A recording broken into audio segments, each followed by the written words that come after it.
Welcome to Discover Indie Film. I'm Jeff Howard, and I've got Zeshaan Younus with me. Hey, Zeshaan. Hello, Jeff. It is good to see you, sir. What a pleasure to be back. Yes, so this is our second podcast together. The first one everyone should listen to. It's the one before this one in the Discover Indie Film podcast feed. In that, they'll get to hear my interview with you, where we talked all about your film, I've Seen All I Need to See. We had the LA premiere of I've Seen All I Need to See at Sherman Oaks Film Festival in December of 2025 last year. Kicked ass, fantastic film. Took home, I'm going to name, Grand Jury Award for Best Feature Film Drama, Grand Jury Award for Best Director of a Feature Film for you, sir. Grand Jury Award for the Best Score of a Feature Film for your composer Benjamin Doherty. And the Grand Jury Award for Best Sound Design of a Feature Film for your sound designer, Aiden Nooner. So there we go. And the Audience Award for Best Feature Film, because didn't hurt to pack the house, right? So what do you know? You got the Audience Award too. So an artistically excellent film. Everyone should listen to the podcast before this one and learn about you and how the film came together, as well as check the links in the show notes of this podcast or that one. They'll both have the same link so people can watch the film now. It has been released on VOD. Oh, I didn't hop on my VOD soapbox and say, hey, everybody, this was an independently financed indie film that played the festival circuit, and it's really quite special, and it's out there. You know, for whatever the VOD costs you, it really is important to support indie film at that level. Like if you can, you know, Lord knows the economy might not be great for everybody. Won't get into politics, but needless to say, like, you know, if you're going to spend a couple bucks on something, spend it on an indie film. It breaks my heart when people are like, oh, I'm not going to pay whatever, $4.99 to watch an indie film on whatever streaming platform. I'll just watch something that's built in. It's like, no, for indie, I get it. You don't have to pay to watch like the Hollywood stuff, but support indie film. Shell out a little money. It really will matter. I like to think of it as asking somebody to just buy me a Red Bull, you know? I'm like, if you care about anybody that's involved with the project, think of it as just buying them one coffee, you know? And it really helps because, yeah, I think it's, you know, $4.99, and it's just like, yeah, rent the film. And what a lot of people don't know is the better your film does on VOD, the better opportunity you have to get it on subscription services, and it's really the best way you can get any of your money back is keeping your film on VOD for as long as possible. And it's what a lot of the films with major film festival laurels that have gone to Cannes or whatever it may be, they keep their film on VOD for a long time, right? They just kind of emphasize that on an ongoing basis. Not that there's anything wrong with the Tubies of the world, because most films will eventually end up there anyways, but the longer you can keep it from that free, you know, lack of subscription service, the more opportunity you have to get a few bucks back. And that's always helpful, especially when you have investors who are like, when am I going to get a few bucks back? Yeah. And besides that, yeah, for your entertainment dollar, needless to say, we all have, I think most of us, hell, if you have a Costco membership, you probably have a pretty decent TV at home. So watching films on it is probably a pretty good experience. And, you know, it's whatever, what is it, $20 plus now to go out to the movies.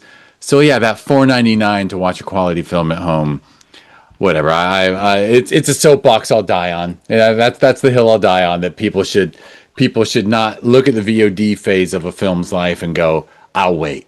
Because, you know, come on, we don't need commercials. So anyway, that is the soapbox. But I've totally blown this introduction because instead of being efficient, I went on that tangent when what we're supposed to be doing is the 4 questions, the Discover Indie Film 4 questions, which Zeshaan is going to answer, which are: name 3 films you love, name an underrated film, name an overrated film, and finally name a lesser known film that people should seek out. You are an auteur filmmaker, so I'm looking forward to your list. No pressure, but you want to just jump in and name three films you love? So I do have a question. So the three films that I love, they have to be in those categories, right? No, no. Oh, they can just be separate of those There, categories. yeah, it's just name three you like. Yeah, and then the other ones can be totally different. Yeah, so in theory, you get to name six or more. A far too often repeated joke of mine is I'm not wearing a black and white striped shirt with a whistle. Like I'm not going to call foul if you say I actually love four films or five, or Yeah, I like structure, man. I'm a structured person. Okay, so I will start with a film that I love, which I also feel is brutally underrated for its cultural impact, and certainly for a film that if you would go back and watch today, you'd be like, "Holy shit! I can't believe they did this." And that is Mortal Kombat. Huge, huge defining factor of my life, which in the early '90s, like absolutely rewired my brain. And upon many, many rewatches, I just rewatched it with somebody who had absolutely zero context of it. And they were like, how did this happen? Like, how did they make this in the 90s?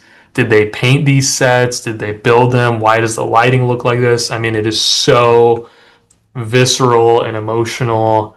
And I watched it when I was maybe 8 years old, and I just wore the VHS out over and over and over. And I think that's why I thought skeletons were super cool.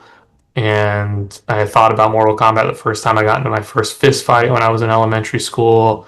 I was just, it was just in my brain. I do think it's underrated, and I think it's amazing. dang. All right, so is that also going to be your underrated, or is that just a favorite? No, that's going to be one of my favorites, and an underrated. Fair enough. Fair Yeah, enough. yeah. And valid because I'm guilty. You know what I'm guilty of here, right? You can already guess. I knew it as a video game that I hadn't played because I was too old, and so when it came, I ignored that film. I haven't seen it. Really? I never even gave it a shot. Yeah, Whoa, that's crazy. You got to yeah. watch it with your wife. I guess I'll have to. And if she hates it, you can blame me. But I don't think she will. Fair enough. I know. How funny. There we go. All right. Well, you want to name your next one that you love? A film that I'm obsessed with, and I mentioned it briefly during our last talk, and I actually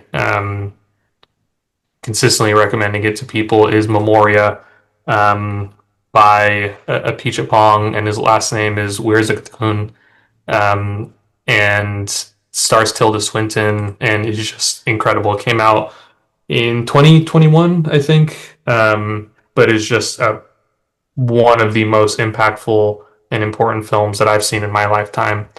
And I just can't sing its praises enough more than anything else I've seen recently. Wow. All right. You Another haven't one seen that one either. haven't seen that one either. Because and by the way, I'm like I would Tilda Swinton's one of those people. I would joke like I would just watch if she was sitting down reading a phone book. I think I would go see that live show because one of the great performers of our time. Incredible, incredible. Yeah, and I mean she really spends so much of this film just occupying space and doing so much with what we perceive to be so little, but for a master like her, she's working so hard and you can barely tell. And I think it's incredible, and it's strange, and it's spectral, and it just is like mystic in so many ways. I just think it's beautiful. Absolutely beautiful. All right. You get to name one more favorite. I'm gonna pick another recent one because I like picking relatively recent films because they're kind of at the top of my brain. Anemone, which is Daniel Day Lewis's son. Um, Anemone is Ronan's directorial feature debut, maybe directorial debut in general, and it was so divisive. I think on Letterboxd it has like a 2.6 or something. It just has been absolutely nuked from orbit. But I have not seen a film that was more made for me in so many ways than Anemone in a long time. And down to the editing and the pacing and the rhythm and the music and the emotionality and its sentiment and just everything. I mean, there's not a single moment of that film that did not resonate with me on a profound level. Um, Not only as a filmmaker, but also just as somebody who is fascinated by directorial debuts. Um, that's one that I would really point to and say, I know Ronan a lot better because of it. A person that I've never, exchanged a single word with and likely never will. I know so much more about what matters to that filmmaker because of the work that they've chosen to share. And it's also really special to see a father and a son work on something together. I think that that's really, really incredible. I love that film and I recommend it to as many people as I can as well. Oh man, once again, I haven't seen it, and I will make a point to. Um, I'm gonna throw in a quick recommendation for you, which is his mother, Rebecca Miller, Mm-hmm. uh, happened to be Arthur Miller's daughter. Yep. um, made this amazing film that I saw a million years ago, I think in the 90s, so like 30 something years ago, called Personal Velocity, Yep. which a series of three shorts. And I thought I know she made a film with her husband, Daniel Day-Lewis after that, but I always like to mention Personal Velocity to people because it's such a great film. Okay. I can't wait to watch it. It's been on my list for a long time. Yeah. Yeah, I recommend it. And I didn't even know that I didn't even know that their kid had done something. So there we go. All right. Now my wife is going to have to watch An Enemy and Mortal Kombat And Memoria. Yeah. and Memoria with me. Well, Memoria will be an easy sell to her. What a wide spectrum of films to have her watch with you. Excellent, excellent. Well, all good. Honestly, obviously she's got great taste, right? So anyway, Obviously. so the question number two is underrated. Are you just sliding Mortal Kombat right in there, or do you have another one? I think Mortal Kombat would be at the top of my list for sure.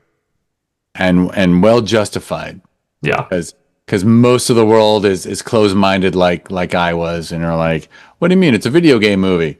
I'm over. I'm not even going to give it a shot. So underrated indeed.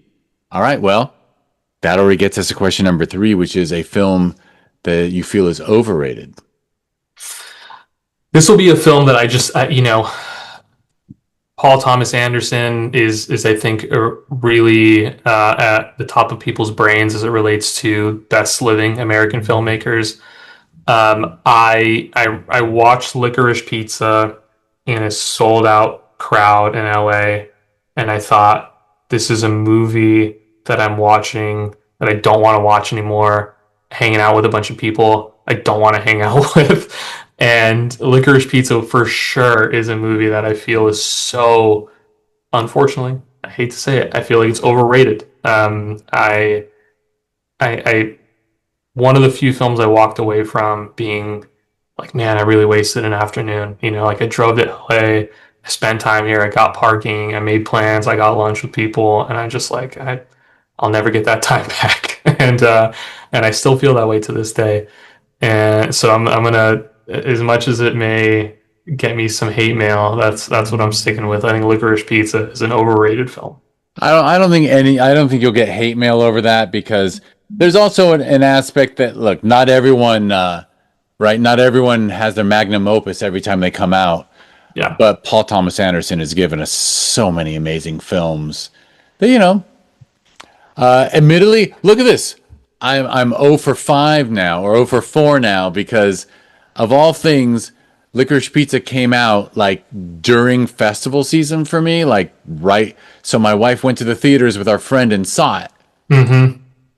and she didn't like it, and therefore and then I didn't never got to see it because like every time she actually right after we watched one battle after another, I turned to her and said, I never got to see Licorice Pizza because of you. She's like, okay, I'm willing to watch it again now. So, but I never got to see it because she had the same reaction you did, which is, nah, PTA's a genius, and this one we're going to skip. Like we both love Phantom Thread, and I know that Yeah. was a little. I think a lot of people had trouble with the pacing there, and I just thought it was perfection. I think that's my favorite PTA actually. I think that's my favorite film of his, and I love that the whole nucleus of that idea came from when he was sick, and his wife Maya looked at him with such tenderness that it inspired him to write Phantom Thread, and it's just that film is just oozing with sentimentality and just this huge open heart, and I really love that, and that's probably why I didn't like Licorice Pizza, because it's kind of the opposite of that. But it's funny because you trust your wife, so if you're like, if she doesn't like it, for the most part, I don't need to worry about it because I trust my wife, you know. But I'm going to tell you that for your last question, you're going to be 5 for 5 on not knowing any of these films, There we which may be a go. record for you. It might be, except when someone's super into like Korean cinema or something. Because again, I'm an old fart, and Korean cinema just came after I had the kind of time, like, in my era, you knew the art scene here. You dealt with Europe. You dealt with, France, England, Italy, a little bit of Germany, but like a whole culture of cinema from that I missed the boat on Yeah, that. So when yeah. someone names a bunch of Korean films, I'm just like, oh man, I just don't. How am I going to squeeze in? Like, yeah, I got to watch like 50 to 100 films just to catch up on the scene. But anyway, you want to name that question number 4, a lesser known film that people should seek out.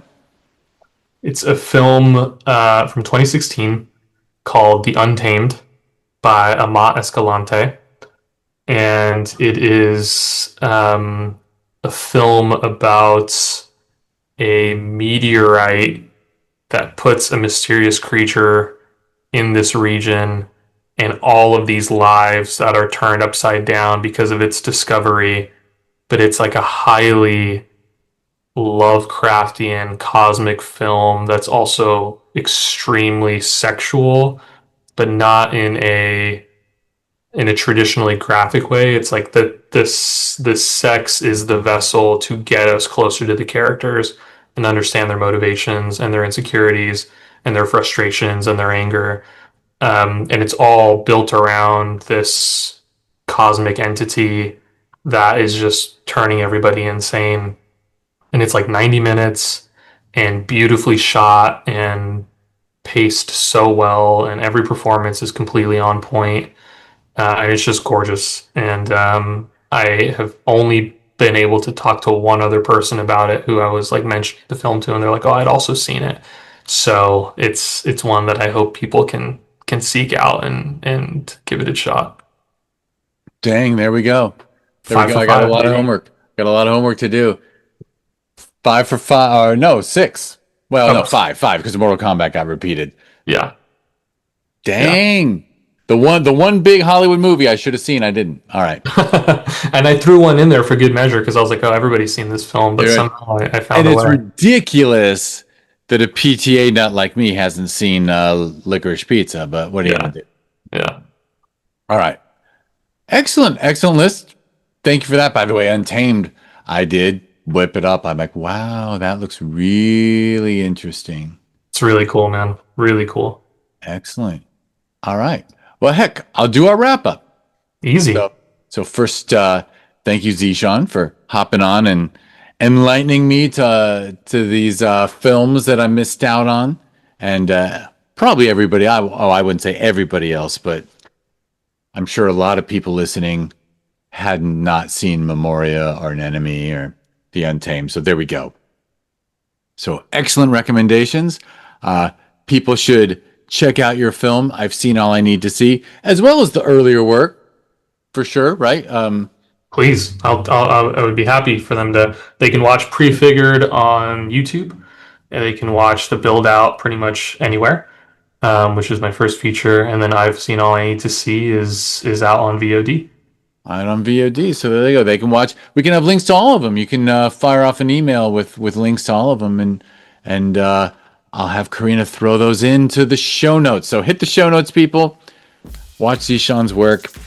Watch these recommendations, and I will get us out of here by. I probably thanked you already, but thank you, Zeshaan. Thank you, everyone, for listening. If you want to learn more about this podcast, go to discoverindiefilm.com. On social media, it's always at DIFwins. If you change that .com to a .org, discoverindiefilm.org. That is the non-profit that runs 2 film festivals in the LA area. Oh man, in the last podcast I forgot to say 2 film festivals that both are in the top 100 best reviewed list worldwide out of 14,000. Kind of proud of our little LA-based nonprofit that we've got 2% of the top 100 in the world out of 14,000. So check out those festivals by going to discoverindiefilm.org on social media. Like I said, at DIF Wins. The nonprofit doesn't have its own social media, obviously. And that's Sherman Oaks Film Festival, where we did the LA premiere of your film, I've Seen All I Need to See, and Film Invasion LA, which we hold every summer. And finally, hey, if you live in South America or you like romantic travel, we're going to have the second edition of Film Invasion Lima in Peru, Valentine's Day weekend next year in 2027. So, you know what? Go to a romantic South American capital and support indie cinema in South America, because just really delighted. The first edition of Film Invasion Lima went great. We've got this wonderful team as the festival runners down there, and I'm honestly just watching from a distance. So, thank you, Chevy and Pilar, for doing such a great job down in Lima. Thank you, Zeshaan. And thank you, Jeff. Yeah, and thank you everyone for listening.